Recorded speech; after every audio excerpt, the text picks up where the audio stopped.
Hello friend, DNA study में आज आपका स्वागत है।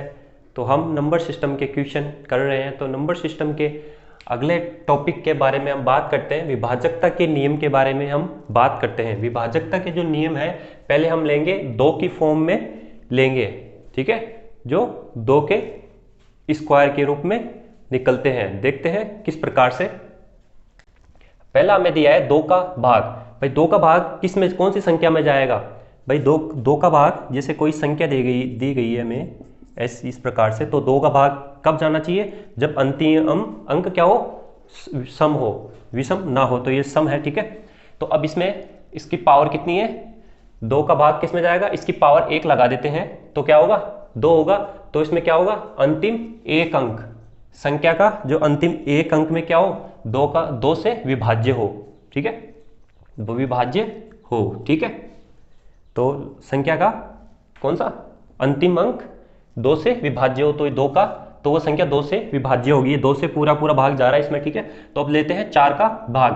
तो चार का भाग किस में जाएगा? चार का इसे किस फॉर्म में लिख सकते हैं हम? दो की पावर दो लिख सकते हैं, ठीक है। तो अब अंतिम अंक कितना हो? अंतिम दो अंकों में चार से विभाज्य हो, तो अंतिम अब दो अंक लेंगे। अंतिम दो अंक किससे विभाज्य हो? चार से विभाज्य हो, ठीक है। तो वो किससे चार से विभाज्य होगा, ठीक है।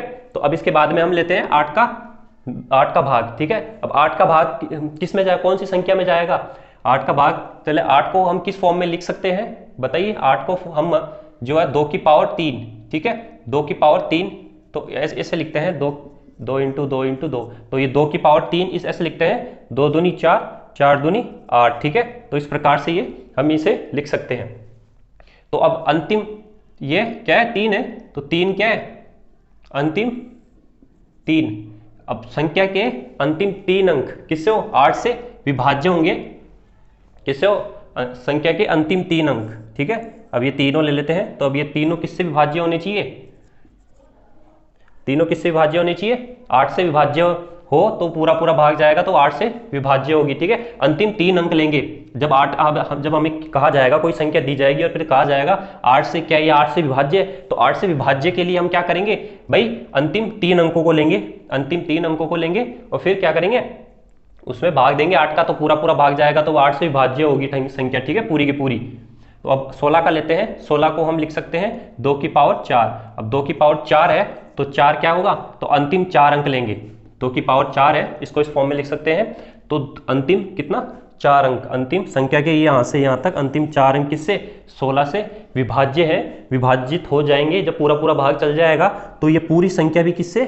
16 से विभाज्य होगी। तो ये इसके विभाजकता के ये नियम थे। तो इसमें एक एग्जाम्पल ले लेते हैं हम। इसमें एक एग्जाम्पल से मैं समझाता हूँ आपको। जैसे एक एग्जाम्पल दे रखा है, मैं जैसे 2 8 5 7 और क्या लिख सकते हैं? तो और जैसे 8 ले लिया हमने, ठीक है।